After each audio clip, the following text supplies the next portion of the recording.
HMPV virus শনাক্ত হওয়া ৩০ বছরের নারী সানজিদা আক্তার মহাখালীর সংক্রামক হাসপাতালে চিকিৎসাধীন অবস্থায় মারা গেছেন।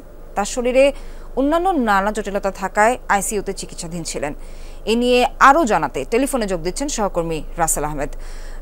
রাসেল, সানজিদা আক্তারের শারীরিক অবস্থার খোঁজ আপনি বরাবর রাখছিলেন, তো একটু জানতে চাই আপনার কাছে যে কি কি ধরনের জটিলতা ছিল এবং উপসর্গগুলো কি ছিল এই রোগের। ধন্যবাদ। আসলে উনি নানান ধরনের রোগাক্রান্ত ছিলেন, অর্থাৎ নিউমোনিয়া, এছাড়া ক্লেপসিয়েলা নিউমোনিয়া নামক একটা ব্যাকটেরিয়াতেও তিনি সংক্রমিত ছিলেন। মূলত আসলে জটিলতার কারণেই তার শারীরিক নানান সংকট দেখা দেয় এবং সে কারণে তাকে আইসিইউতে রাখা হয় এবং তখন তার শরীরে আসলে এইচএমপিভির এই ভাইরাসটিও শনাক্ত হয়।